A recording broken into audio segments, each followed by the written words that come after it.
కేవలం అరగంట పాటు కురిసిన వర్షానికే మచిలీపట్నం మునిగిపోయిందని టీడీపీ జనసేన నేతలు ఆగ్రహం వ్యక్తం చేశారు. చిన్న వర్షానికే మచిలీపట్నం సముద్రాన్ని తలపిస్తే వర్షాకాలంలో పరిస్థితి ఏంటో ఆలోచించాలని ప్రజలకు సూచించారు. గడిచిన 5 ఏళ్లుగా వైసీపీ పాలకులు డ్రైనేజీ వ్యవస్థను పట్టించుకోకపోవడమే ఇందుకు కారణమని ఫైర్ అయ్యారు. ఇప్పటికీ పలు గ్రామాల్లో వర్షం నీటిలోనే జీవనం సాగిస్తున్న వారున్నారన్నారు.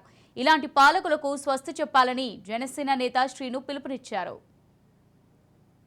ఆవేదన వాళ్ళ అర్థమవుతుంది. చిన్న వర్షానికే మచిలీపట్నం సముద్ర వాతావరణం కల్పిస్తుంది. వాళ్ళ బోటుని మేమందరం కూడా ప్రచారం చేస్తున్నాం.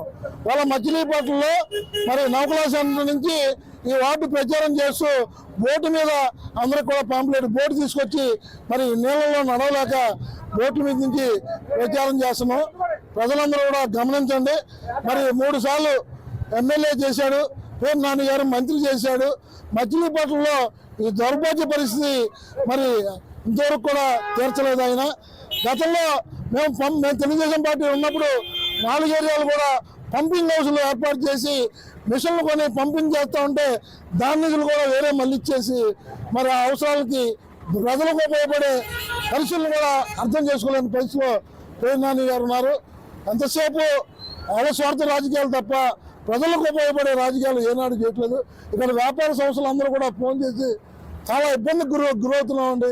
ఈ డ్రైనేజీ నీళ్లు వెళ్తలేదని గతంలో మీరు పనిచేసినప్పుడు 1/2 గంటలు 1/2 గంటలు. ముఖ్యంగా బందర్ ప్రజలు గమనించాల్సింది ఒకటే విషయం. ఒక చిన్నపాటి వర్షానికి ఇవాళ బందర్ పరిస్థితి ఏంటి ఒక్కసారి గమనించండి. ఇవాళ మనుషులు నడవలేని పరిస్థితుల్లో ఉండి మేము బోటేసుకు ప్రచారం చేయాల్సి వస్తుంది.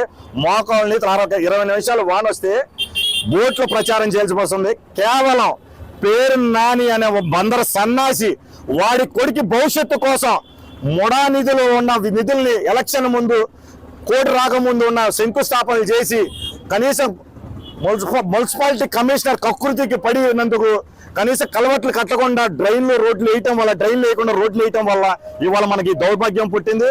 కేవలం పేరు నాని గారు తన సొంత ప్రయోజనాల కోసం, తన కొడుకు జీవిత భవిష్యత్తు కోసం, జనాలు ఏమైపోయినా సరే తన కొడుకుని గెలిపించుకోవడం కోసం ఎన్ని రకాలుగా ఎన్ని ప్రయత్నాలు చేయాలని ప్రయత్నాలు చేస్తున్నాడు. బందరు ప్రజలందరూ గమనిస్తున్నారు. నీ భవిష్యత్తు కానీ నీ కొడుకు భవిష్యత్తు కానీ ఒక చిన్న విషయం, నిన్న జగన్మోహన్ రెడ్డి బందరు వచ్చి పోర్టు తీసుకొచ్చానని పెద్ద ఊదర కొట్టాడు. పోర్టు సముద్రం ఉంటుంది.